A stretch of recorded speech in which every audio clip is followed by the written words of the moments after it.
for watching UBC TV Inspiring Uganda. Welcome to UBC Lunchtime News. My name is Sharon Kyomugisha. Now, President Yoweri Museveni is set to pass out police trainees at the police training school in Masindi, Kabale. Let's take a look.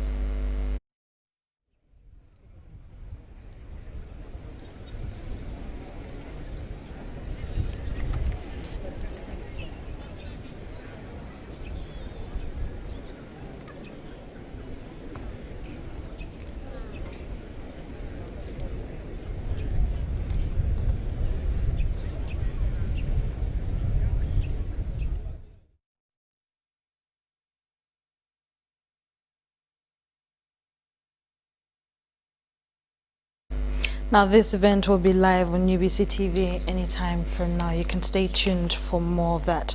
Moving on from that, staff from the Office of the Prime Minister, including political leaders, have been cautioned against practices of corruption, but to ensure accountability.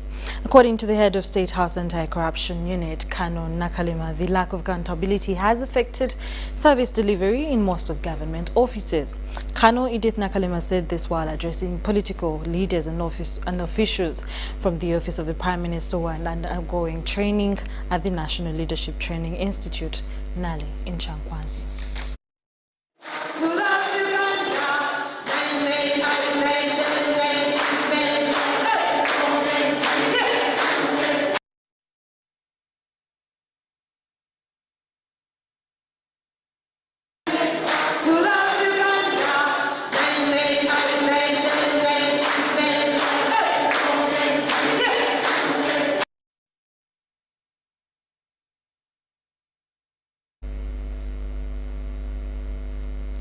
Sorry about the glitches. Mbara District Local Government has conducted its budget conference. Why? With its indicative planning figures, IPFs dropping from 32 billion Ugandan shillings in fiscal year 2021 to 27 billion for financial year 2022-2023. The Chief Finance Officer, Mbara District Muganzi Justice, explained that causes of reduction in the budget is as a result of indicative planning figures released from the Ministry of Finance as budget process starts. The budget conference was held at Adit Mall, Boma Grounds, Kamkuzi, Mbara City.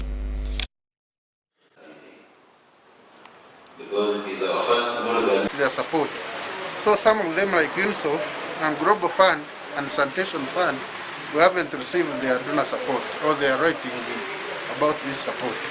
So we hope when we receive it, we shall include it in the second budget core circular, and maybe the figure will come up to 30 billion again.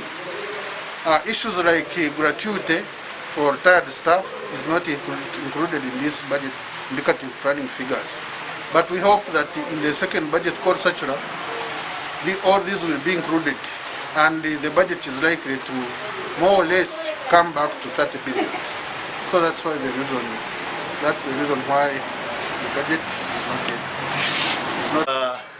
Government came with a very good policy of decentralization, but over time some services that were decentralized have been re-centralized, and I see it at a personal level, and as a leader I see it that this is really diversion from the principle.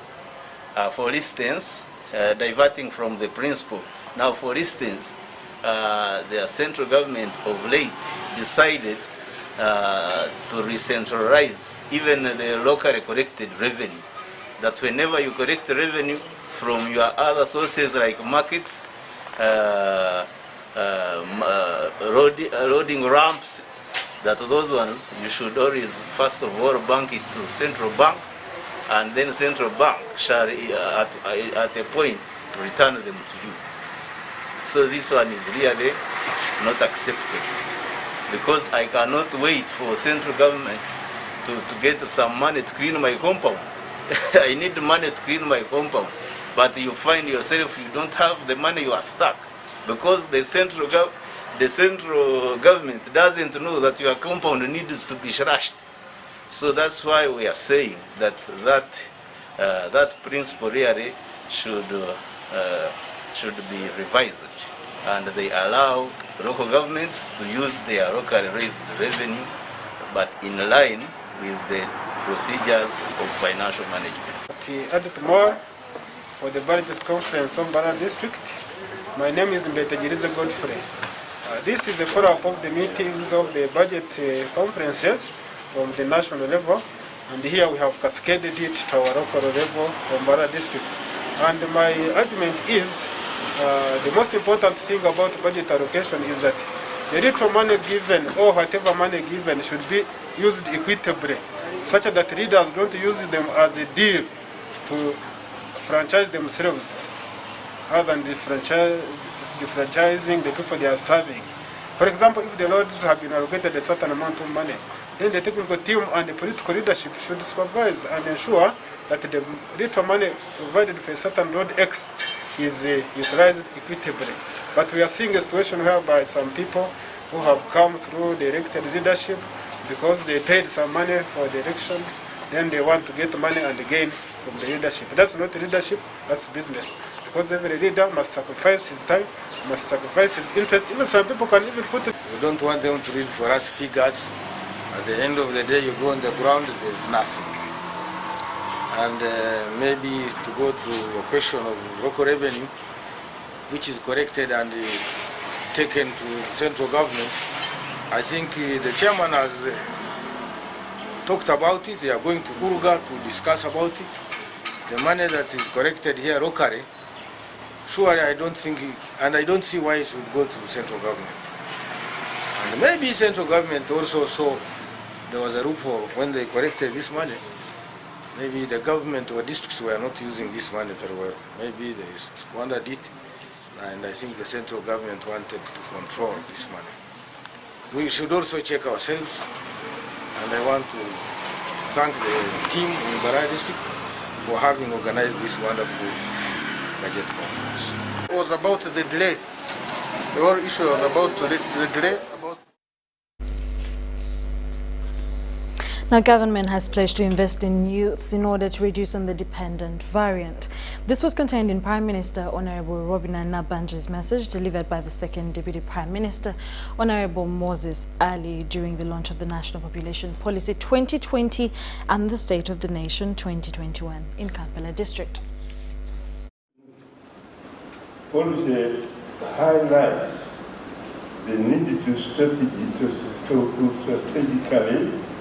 invest in Uganda's young population in order to reduce the dependent burden. The policy also highlights key investments in health, education, and skilling of young people in order to accelerate socio-economic transformation. When you have a high population growth rate of 3.0%, you will find that you have a high dependency, child dependency, you have an unfavorable population age structure, and the population doubles every 20 years. These young people are dependent, so they constrain the government efforts. You've got to make sure that they have nutrition, they have health care, and yet they are not yet productive. So various people have been affected variously, and therefore, as government, we have created a fund to support all SMEs, including the private schools. We have started with 200 billion shillings. But that is not going to be the end.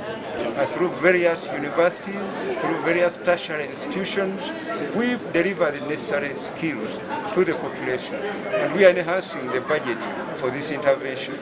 Enhancing the budget is wanted, every childbirth is safe, and every young person's potential is fulfilled, which is core of UNFPA's mandate.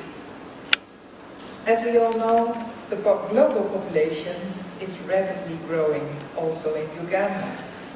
An unmet need for family planning among women and girls of reproductive age, child marriages, teenage pregnancy, sexual and gender-based violence, and gender inequity are core drivers.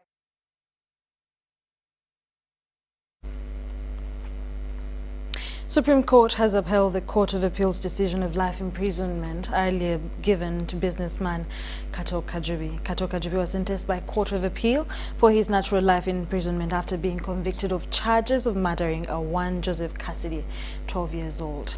According to Supreme Court judgment, the panel, led by the Chief Alfonso Winnie-Dolo, the sentence of life imprisonment was meriting following the actions of the convict towards the deceased. Geoffrey Tuliamsima, Kato Kajubi's lawyer, was not happy with court's decision and vowed to file an application for review of the sentence towards his client.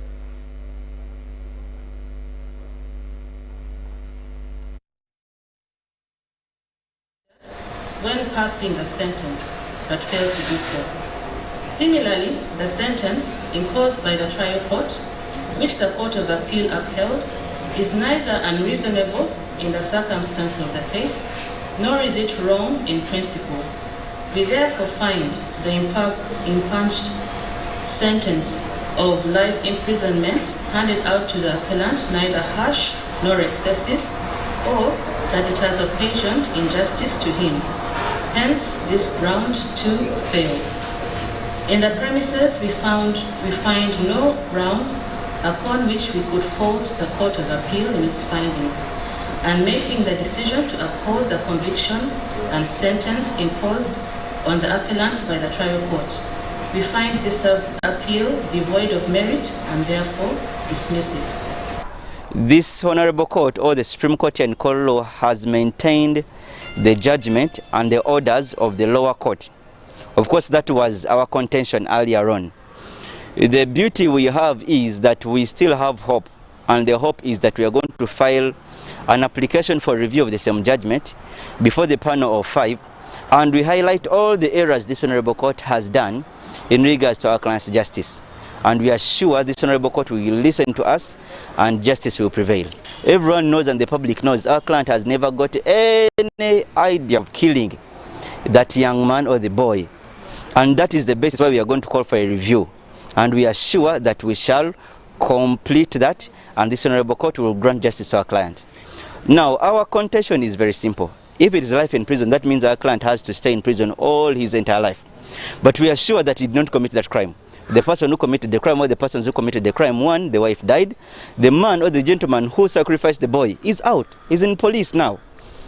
He's in police now. Now we need to bring all those errors which have been committed by this Honorable Court so that the justice of our client prevail. The applicant should not have been convicted of the offense of Now, the Minister of State for Water, Aisha Sekindi, has commended Mbare Excel Hotel Consult Uganda for establishing a model demonstration center for using a small piece of land for diversified production. This was during the Minister's working visit to the demonstration center based in Bihari Mbara City. And we have details from Anime. Land to be productive, and it can earn. The Minister of Water and Environment, in conjunction with the Minister of Agriculture and Minister of Fisheries, has set up demonstration centers aimed at helping the youth to be more innovative and job creators. We have realized that the youths here, they are making different products and they are earning a lot of money out of it. And yet they are conserving and protecting our environment. We have visited the museum there. The State Minister for Water, Aisha Sekindi, was on a working visit to the Mbarara-based Excel Hot Consult Uganda that demonstrates vegetable, fish and livestock farming and crafts making. In fact, this institution, it is the best since I started touring the regions. This region, it has made me very comfortable. She requested stakeholders to embrace the knowledge and innovations offered at the government farm training institutes for improved food production and job creation. What I found here, I wish it could be taken all over the country. Here they are training the youths in skilling, they are teaching farming, and in fact it touched me. Excel Hot Concert Center is also to train parish chiefs before the execution of the parish development model. We have our parish chiefs. If we could bring them, per parish we bring here the parish chiefs, and they train, they can get this training so that they go, because they are the key people on the ground who are going to implement the parish. The Excel Hot Concert Uganda Director, Professor Alex Aruho, appealed for a collective effort in national economic transformation by bringing on board all key actors in agriculture for the success of the center. The issue of unemployment is critical. We need to find ways of creating employment for our people. Now, we need to make sure that our people get income, stable income, sustainable income. So to do that, there must be economic drivers. There must be interventions that speak to that. The Model Demonstration Center is using a small piece of land for diversified crop and livestock demonstration. Habimana Deo and Anyine Fred reporting for UBC News. Thank you so much, Mr. Habimana Deo and Anyine Fred. Now, the Ugandan National Council for Science and Technology has partnered with the National Enterprises Corporation, NEC, to form a collaborative step in building science, technology and engineering. The event was graced by the NEC Managing Director, Lieutenant General James Mujira, and Dr. Martin Patrick on behalf of the UNCST. This partnership, first of all, one, it's a government entity, and then two, it's heavily involved in engineering and technology. They have the Luero Industries, they have gone into manufacturing, and then they know the technology landscape in the country. So we think as we try to test this concept, NEC is the best entity to do that. But that does not mean that we shall stop with NEC. Basing on the success of what we are going to do, we are actually going to expand further. And right now we are also into talks with the Electricity Regulatory Agency in the aspects of training electricians. The energy sector, especially the electricity transmission, accessibility, and the like, did not transform significantly. But with the rural electrification, urbanization growing, and the like, there is need to have qualified wiremen. We believe this kind of partnership is bringing government agencies together, creating that platform that is required for us collectively to address the challenge that we are facing as a country. So we believe through this undertaking, we shall be able to have our learners get that hands-on, competence-based training that is lacking, that is not provided in the universities. And when I talk of learners, I'm talking of... Thank you so much for watching. We'll take a short commercial break and we'll be back with more news for UBC Lunchtime News.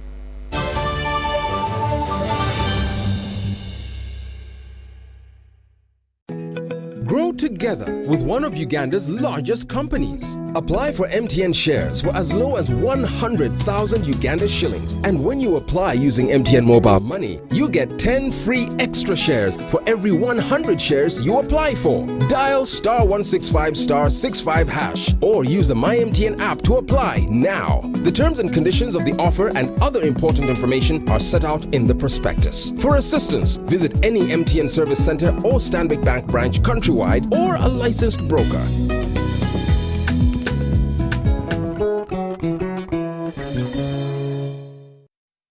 Kagalino twalekedde ekyatulese tuzze tukalanga enfunda eziwerako ddala. Eno ye GoTV Super ey'abakaguje njagala weekaani. Ewatali kwemamaaza olwo tuba tusimbudde ne GoTV Super Duper waawawa. Era nga bakutuusaako ekigo eky'abakabejja abasajja eŋŋwaŋŋuli kw'ogatta ne busineema obujjudde omuhabati ku $5,015 waawawa. Soka Blaza weefunye ekirungo kya GoTV Super ekijjudde obulungi ove mu baaje. It's Freaky Friday from Airtel. Buy or gift. Buy or give. Get freaky too! Dial star 149 star 10 hash to load a Freaky Friday bundle for you to enjoy the best offers on voice and data. To buy a bundle for friends and family, dial star 149 star 10 star 5 hash. Freaky Friday with Airtel. Buy or gift a bundle today. Dial star 149 star 10 hash to get started. Airtel, the smartphone network. It's no secret that ICT makes learning easy. The strides made in our field could not be possible without it.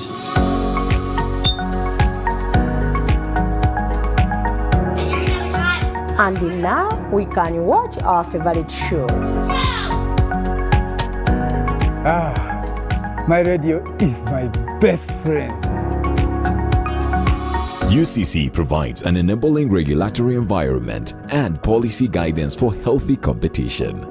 We also facilitate ease of doing business in the communications sector through licensing, standardization, spectrum management, tariff regulation, rural communication development, and consumer empowerment. An informed consumer is an empowered consumer. UCC supports local content and innovations. Driving the development of a robust communication sector in Uganda is Uganda Communications Commission.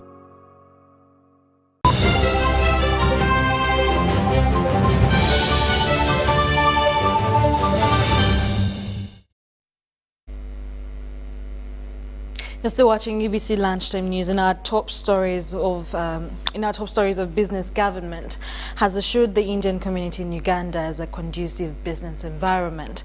Minister of State for Foreign Affairs Henry Okello Oryem and Minister for ICT Chris Pariomonsi pledged this while hosting the Indian Minister of State for External and Parliamentary Affairs at Foreign Affairs Ministry in Kampala District. Now, Indian Minister of State for External is in Uganda for a 3-day working visit.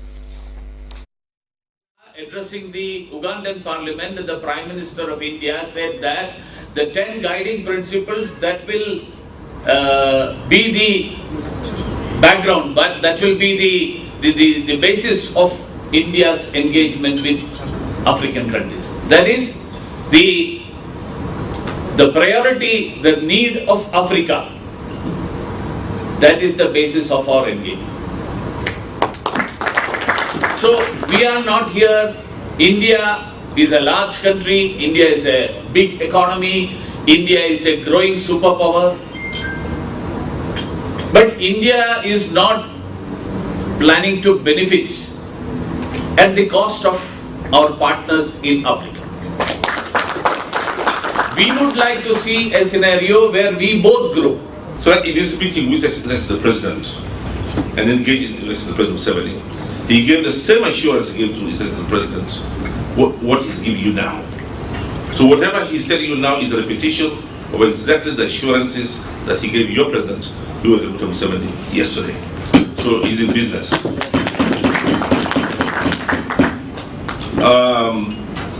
Let us continue this type of engagement, and it's very important. You are lucky that virtually all of you have the benefit of being Indian, being Ugandan, so you can eat it both sides. India and Uganda trade issues.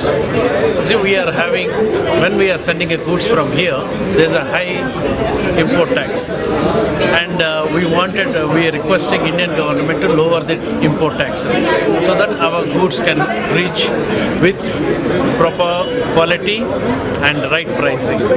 That's what we are requesting, and especially coffee and cocoa trading. These two trades are attracting a lot of taxes. You see, if I go through European countries and tax is 1%, if I am going through directly from Uganda to India, it is 35% tax they are charging. We are requesting our Indian government to waive these taxes as for Ugandan country. To request everyone to look here at a count of 3. 1. Uganda Wildlife Conservation Education Center has launched Quick Response Code technology to mark celebrations of the International Zoo Educators today. Now, the new profound technology will provide information on flora and fauna at the center's exhibits and as well prompt visitors to assess their findings by simply scan. The launch has been marked with a webinar with international zoos and aquaria, and as well a call to action for global citizens to conserve and protect the environment. QR code by scanning. What we are trying to do is to create information beyond what is provided here through what we call quick response codes. Given that many visitors come to the zoos mainly to see animals and to have fun, zoo educators have to find innovative ways to conduct conservation education. The education team at UEC has developed interactive interpretation materials to connect their audience to nature so that they understand and undertake positive actions towards conservation of wildlife. Today we shall launch the QR codes on our interpretation information panels and also the waste management demonstration units. This is one of the areas that through innovation we are trying to leverage on technology and artificial intelligence to try and use technology to enhance learning in the zoo. Because once we establish QR codes, then one will be able to use his or her phone to be able to scan the information that we are providing here in the zoo and therefore enhance learning. The new normal has not spared the zoo and aquarium educators, and as you work, we are embracing virtual engagements, including online lessons, live streams, tours, among others. One is we are demonstrating, we are showing the flower garden. We are having the medicinal garden using plastics. We are having the vegetable garden, and also we are showcasing the waste sorting environment, where we sort waste. For my belief as an individual that once we sort waste, it will never be waste. It can be a resource to some people who may need it. This is an elephant poo. So we made a paper out of elephant poo for the work of conserving elephants and the trees. It's an eco-friendly paper. Well, thank you so much for watching UBC Lunchtime News today on the 12th of November 2021. My name is Sharon Kyomugisha. Stay tuned if you want to see President Yoweri Museveni passing out police trainees at the police training school in Masindi, Kabale. Thank you so much. Have a good afternoon.